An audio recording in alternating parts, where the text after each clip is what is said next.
আসসালামু আলাইকুম বন্ধুরা আজকের ভিডিওটি খুবই ইন্টারেস্টিং এবং তথ্যবহুল। কারণ আমি আজকের ভিডিওতে আপনাদের সাথে শেয়ার করব গার্মেন্টসে হেল্পারের ইন্টারভিউ। আমি আমার ব্যক্তিগত অভিজ্ঞতা থেকে, যেহেতু গার্মেন্টসে আমি 14 বছর কর্মরত, এখন বর্তমানে ঢাকায় ইপিজেডে একটি সুনামধন্য প্রতিষ্ঠানে সুইং প্রোডাকশন এক্সিকিউটিভ হিসেবে কর্মরত আছি। আমি আমার ব্যক্তিগত এক্সপিরিয়েন্সে গার্মেন্টসে হেল্পারদের কী ধরনের প্রশ্ন করা হয়, তাদের কী ধরনের যোগ্যতার প্রয়োজন আছে, তাদেরকে কতটুকু চালাক হতে হবে, বা আপনাকে যে ধরনের প্রশ্নগুলো করা হয়, মূলত যেহেতু আমি গার্মেন্টসে আমি নিজেই হেল্পারদের ইন্টারভিউ নিয়ে থাকি, হেল্পার অপারেটরের ইন্টারভিউ নিয়ে থাকি, সুতরাং আমি সেই তথ্যগুলোই আপনাদের সাথে শেয়ার করব।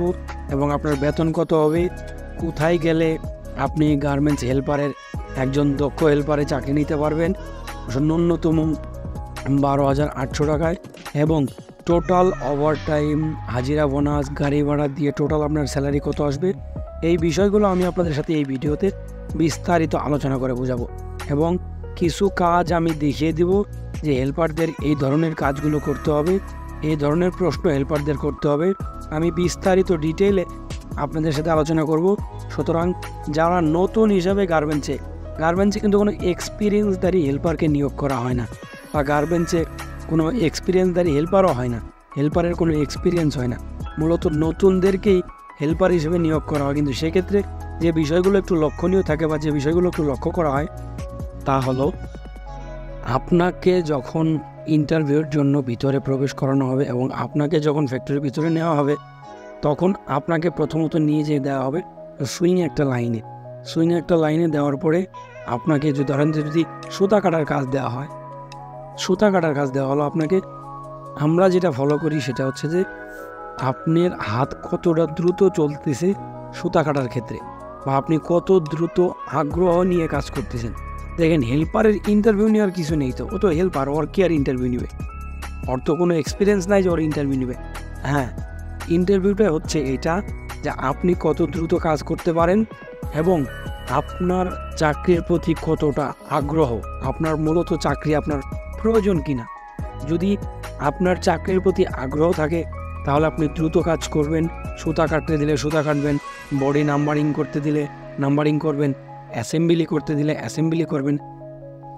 অ্যাসেম্বলি মূলত পার্ট বাই পার্ট মেলানো, মানে ব্যাক পার্ট ফ্রন্ট পার্ট মেলানো, বা ব্যাক পার্ট ফ্রন্ট পার্টের সাথে স্লিপ মেলানো, বা বেল মেলানো, বা পকেট মেলানো, কাপ মেলানো, একটা পার্টের সাথে আরেকটা পার্টের নাম্বার ওয়াইজ মেলানো, এটা হচ্ছে অ্যাসেম্বলি। আপনাকে যদি ধরেন নাম্বার মিলাইতে দেয়, আপনি কত দ্রুত নাম্বার মিলাইতে পারেন, আপনি মানে কাজটা কত ফাস্ট করতে পারেন, আপনার হাত দেখবে আপনার হাত চালু কিনা। মূলত এই জিনিসগুলোই ফলো করবে যে আপনার হাত চালু কিনা, আপনি কাজের প্রতি আগ্রহী কিনা, বা আপনি এই কাজের জন্য দক্ষ কিনা।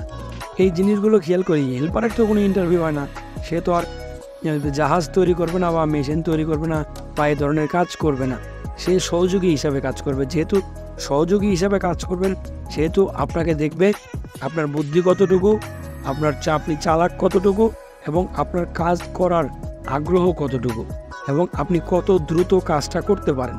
বাস, এর বেশি আর কিছু দেখবে না, এটুকুই দেখবে। এরপরে যে বিষয়টা হবে তা হচ্ছে যে আপনাকে ধরে 10 মিনিট বা 15 মিনিটের জন্য একটা কাজ দেওয়া হলো, যে রেগুলার হেল্পার এই কাজটা করতেছে 10 মিনিটে 120 পিস কাজ। এখন আপনি নতুন, আপনি এই কয় মিনিটে এই কাজটা করতে পারেন। এখন রেগুলার হেল্পারের সাথে আপনাকে কম্পেয়ার করে দেখবে যে আপনি কতটা দ্রুত কাজটা করতে পারলেন, যে আপনি কাজটা সঠিকভাবে করতে পারলেন কিনা। এখন একটা জিনিস আপনাকে মাথায় রাখতে হবে, তা হচ্ছে যে আপনি যেহেতু হেল্পার, গার্মেন্টসে যেহেতু আপনি হেল্পার হিসেবে জয়েন করবেন বা হেল্পার হিসেবে চাকরি নেবেন, মূলত নতুনদেরকেই কিন্তু হেল্পার হিসেবে নিয়োগ দেওয়া হয়। সেক্ষেত্রে কিন্তু সার্টিফিকেট প্রাধান্যতাটাও বেশি পাবে। এখন ধরেন আপনি গেটে, যদি আপনি একটা ফ্যাক্টরি গেটে গেলেন ইন্টারভিউ দেওয়ার জন্য বা চাকরি নেওয়ার জন্য, গেটে যাওয়ার পরে বললো আমার গার্মেন্টসে সুইং হেল্পার লাগবে নতুনদের, সেক্ষেত্রে একজন ইন্টার পাস দাঁড়ালো, আপনি এসএসসি পাস দাঁড়ালেন, তাহলে কিন্তু সবার আগে ওই ইন্টার পাস সার্টিফিকেটধারী ব্যক্তিকেই গ্রহণ করা হবে, আপনার কিন্তু মূল্যায়নটা থাকবে না। এক্ষেত্রে যদি আপনার ভিতরে কেউ পরিচিত থাকে, তার সাথে যোগাযোগ করে আপনি গেটে যাবেন, তাহলে আপনার মূল্যায়নটা বেশি হবে, বা আপনার বস বা আপনার যার সাথে যোগাযোগ করে যাবেন সে তার বসের সাথে যোগাযোগ করে আপনার চাকরিটা নিয়ে দিতে পারবে। আর আপনি যদি নিজ যোগ্যতায় যেতে চান তাহলে আপনার ন্যূনতম এইচএসসি বা এসএসসি পাসের সার্টিফিকেট থাকতে হবে, ভোটার আইডি কার্ড বা জন্ম সনদ থাকতে হবে, পাসপোর্ট সাইজের 2 কপি ছবি, স্ট্যাম্প সাইজের 2 কপি ছবি, এগুলো বাধ্যতামূলক লাগবেই যদি আপনি নিজ যোগ্যতায় নিতে যান। সেক্ষেত্রে কিন্তু সার্টিফিকেটের প্রাধান্যটাই বেশি দেওয়া হবে। যেহেতু হেল্পার এখানে মূলত সবাই চাবে আমাকে নিয়োগ দেওয়া হোক, আমাকে নিয়োগ দেওয়া হোক, সেক্ষেত্রে কিন্তু তারা সার্টিফিকেটটা বেশি দেখবে। আর যদি আপনাদের কারো হেল্পারের চাকরির প্রয়োজন হয় তাহলে অবশ্যই কমেন্ট করে জানাবেন, ভিডিওটা লাইক শেয়ার করবেন। আমি আপনাদের সাথে লোকেশন শেয়ার করব, ঢাকা ইপিজেডের কোন প্রতিষ্ঠানে হেল্পার নিয়োগ আছে এবং কখন নিয়োগ করা হবে, কোন তারিখে নিয়োগ করা হবে, আমি আপনাদের সাথে সেই বিষয়গুলো শেয়ার করব এবং সুপারিশ করে প্রয়োজনে চাকরি নিয়ে দিব ইনশাআল্লাহ। অবশ্যই ভিডিওটাকে লাইক করবেন, শেয়ার করবেন এবং সাবস্ক্রাইব করে পাশে থাকবেন। বন্ধুরা, ভিডিওটি খুবই তথ্যবহুল, আশা করি আপনাদের উপকারে আসবে।